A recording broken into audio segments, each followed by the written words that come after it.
का जो टॉपिक है ना वो एक इंडिपेंडेंट वीडियो भी है और एज वेल एज एक सीरीज़ भी है। इस सीरीज़ के अंदर हम वैदिक वास्तु के डिफरेंट टॉपिक्स लेंगे and I am pretty much sure it will gonna help you a lot. इस सीरीज़ में स्पेशली आज की वीडियो में हम कुछ ऐसे पॉइंट्स को उठाएंगे, ऐसे पॉइंट्स को लेकर बैठेंगे जो डेफिनेटली आपको अपने प्रेमाइस को वास्तु कंप्लायंस बनाने के लिए बहुत हेल्पफुल होगी। If you want you can carry your notepad as well, ताकि आप उन इम्पॉर्टेंट पॉइंट्स को लिख पाएँ और मिस ना करें। वीडियो को शुरू से लेकर अंत तक पूरा देखिए, क्योंकि हमने हर जगह पर कुछ ना कुछ इन्फॉर्मेशन शेयर की है, कोई पॉइंट आपसे मिस ना हो जाए। और अगर आप लेयर्ड वास्तु चैनल पर नए हैं तो डोंट फॉरगेट टू सब्सक्राइब कीजिए, बेल आइकन को हिट कीजिए और लेयर्ड वास्तु परिवार का हिस्सा बन जाइए। आइए बात करते हैं आज की वीडियो के बारे में। आज की वीडियो बहुत सिंपल है। आप हो सकता है कुछ पॉइंट्स आपको पहले से पता हों या आपने पहले सुने हों, लेकिन अगर आज आप इन पॉइंट्स को नोट करते हैं तो आप जब भी अपने लिए कमर्शियल या रेजिडेंशियल किसी भी तरह के प्रोजेक्ट का चुनाव करने जाएंगे तो ये पॉइंट्स आपको बहुत हेल्प करेंगे। बहुत ही बेसिक से हम शुरू करके एडवांस लेवल के वैदिक वास्तु की तरफ जो जर्नी है उसको तय करेंगे। So would like to invite each and everyone to be part of this wonderful journey. आइए आज की वीडियो को शुरू करते हैं। आज की वीडियो बेसिक उन पॉइंट्स के बारे में है जो आपको किसी भी लैंड के चुनाव, उस भूमि के चुनाव में मदद करेगी।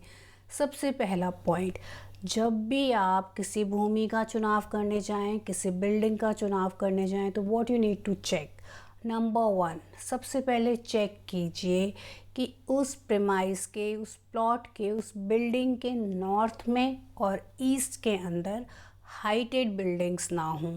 यानी आपकी बिल्डिंग से जो नॉर्थ या ईस्ट है वो नीचा होना चाहिए।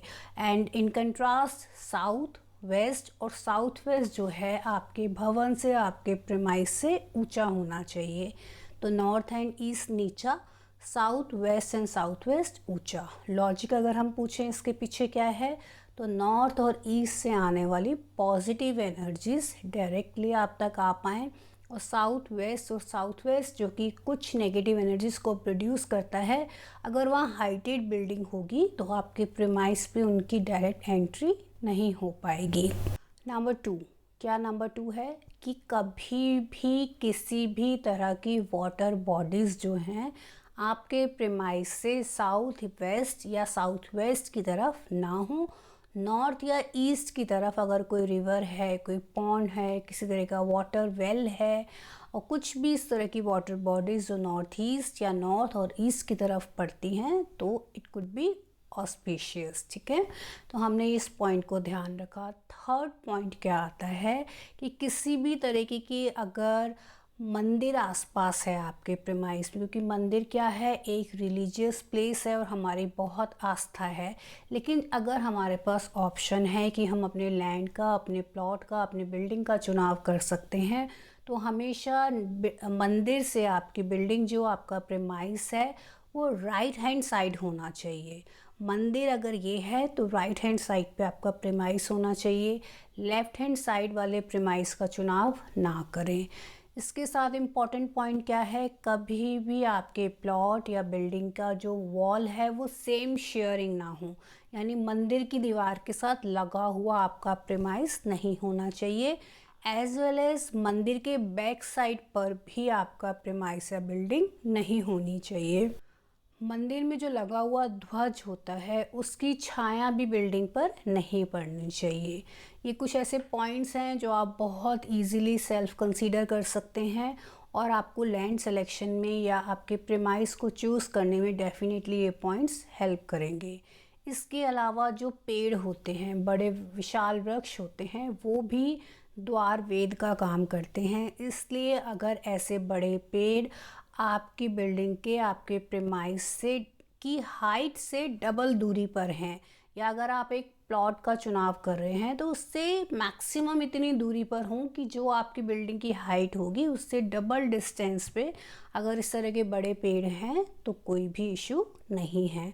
लेकिन अब बात आती है कि जो पेड़ों की छाया पड़ती है वो भी आपकी बिल्डिंग पर नहीं पड़नी चाहिए। ऑब्वियस है, जब वो इतने डिस्टेंस पे होंगे तो उनकी छाया भी आपके प्रीमाइस पर नहीं पड़ेगी। इसके अलावा आपकी बिल्डिंग के, आपके प्रीमाइस के आसपास के 1 किलोमीटर के एरिया में कोई शमशान घाट, कोई हॉस्पिटल, कोई स्कूल, मेट्रो की लेन, इस तरह के जो कम्युनिटी प्रेमाइसेस होते हैं वो नहीं होने चाहिए।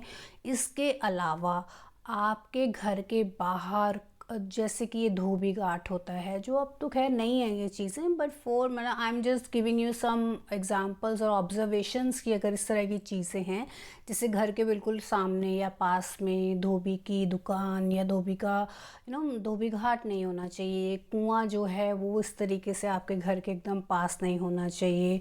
और इसके अलावा सामने वाले घर का जो दरवाज़ा है वो आपके घर के दरवाजे के सामने नहीं होना चाहिए। साथ ही साथ कोई ऐसी बिल्डिंग जो बहुत मतलब जिसे हम खंडर कह सकते हैं, इस तरह की बिल्डिंग्स आपके एरिया के आसपास नहीं होनी चाहिए। And the important point is again is there कि आपका जो प्लॉट या बिल्डिंग है वो सैंडविच बिल्डिंग या प्लॉट नहीं होना चाहिए। इससे क्या मतलब है कि आप जो हाइट अपनी बिल्डिंग की बनाने जा रहे हैं, अगर उससे ऊंची हाइटेड बिल्डिंग्स आपके पास में हैं और आपका घर नीचा है या प्रीमाइस नीचा है, तो अगेन इसको हम सैंडविच बिल्डिंग कहते हैं। ये भी अच्छा नहीं होता। Along with all this point आपको क्या ध्यान रखना है कि आपका घर टी पॉइंट पे ना हो। कुछ टी पॉइंट्स बहुत अच्छे रिजल्ट्स देते हैं। अगर मैं स्पेसिफिकली मेंशन करूँ तो नॉर्थ का टी पॉइंट, नॉर्थ ईस्ट का टी पॉइंट और साथ ही साथ ईस्ट का टी पॉइंट अच्छा है। बाकी टी पॉइंट्स को हमें अवॉइड करना चाहिए। टी पॉइंट्स क्यों हमें अवॉइड करने चाहिए? क्योंकि टी पॉइंट्स क्या होता है, वो बिल्कुल बिना किसी अवरोध के, बिना किसी ऑब्स्टेकल्स के, जो इतने सारे व्हीकल्स हमारे आसपास से निकलते हैं, फुटफॉल होता है, वो डायरेक्ट हिट करता है हमारे प्रेमाइस के ऊपर। इसलिए कभी भी टी पॉइंट पे हमारे घर की एंट्री नहीं होनी चाहिए। इसी तरीके से डेड एंड पे आपका घर नहीं होना चाहिए। अवॉइड कीजिए डेड एंड को। इस तरीके से ये चीज़ें आप अगर ध्यान में रखते हैं तो बहुत इजीली आप अपने लिए एक परफेक्ट लैंड का, भूमि का चुनाव कर सकते हैं।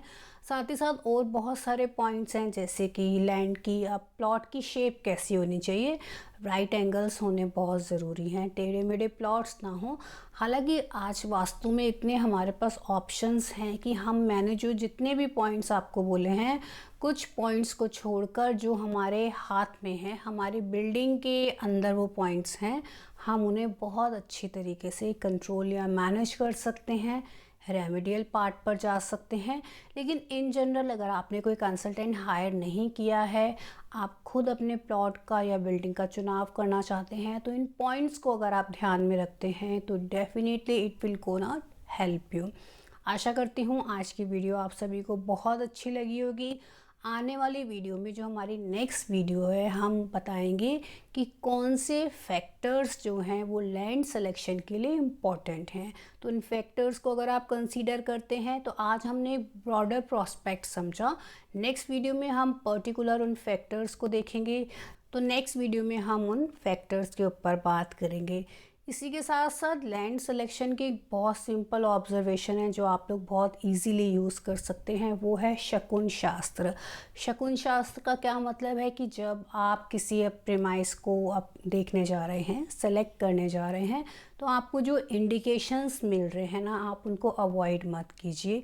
जैसे आप अपने अगर घर से स्मूथली निकल के बहुत स्मूथ वे में उस प्रीमाइस तक पहुंच जाते हैं, तो it's again a good sign. अगर आपको रास्ते में कोई पॉजिटिव साइंस लगे, लाइक कोई एलिफेंट जाता हुआ दिख रहा है, कोई रिलीजियस झांकी जाती हुई दिख रही है, मंदिर में बहुत अच्छे चलते चलते आपको दर्शन हो जाते हैं, या कोई भी मांगलिक कार्य होता हुआ आपको दिखाई देता है, तो ये अच्छा साइन है। लेकिन अगर कुछ नेगेटिव साइंस, जैसे आपको जाते हुए कोई डेड एनिमल देखने को मिल गया और किसी तरह के एक्सीडेंट्स आपको देखने को मिल रहे हैं, तो इस तरह के साइंस आपको इंडिकेट करते हैं कि आपकी आज की जो जर्नी है या आपका जो डेस्टिनेशन है, मे बी उतना फ्रूटफुल ना हो जितना होना चाहिए। इसलिए इन इंडिकेशंस के साथ साथ आज मैंने जो पॉइंट्स मेंशन किए हैं ना, आप उन सभी पॉइंट्स को कंसीडर कीजिए। North, east, south, west, height देखिए, वाटर बॉडीज़ चेक कीजिए। अच्छा, इसके अलावा ढलान, ढलान जो है वो हमेशा नॉर्थ की तरफ, ईस्ट की तरफ या नॉर्थ ईस्ट की तरफ होनी चाहिए, तो बहुत अच्छे आपको रिजल्ट्स देती है। इन सभी फैक्टर्स को हम नेक्स्ट वीडियो में बहुत डिटेल्स में समझेंगे। ये कॉमन फैक्टर्स आज आप सभी के साथ मैंने शेयर किए और आशा करती हूँ आज की वीडियो आप सभी को पसंद आई होगी। तो again I request you, don't forget to like, share and subscribe our video. Next series जो हमारी अब ये चल रही है, सीरीज़ के नेक्स्ट एपिसोड में हमारे साथ ज़रूर जुड़िएगा ताकि आप बेनिफिट ले पाएँ। और if you want to connect with us, we are just a call away. Thank you so much.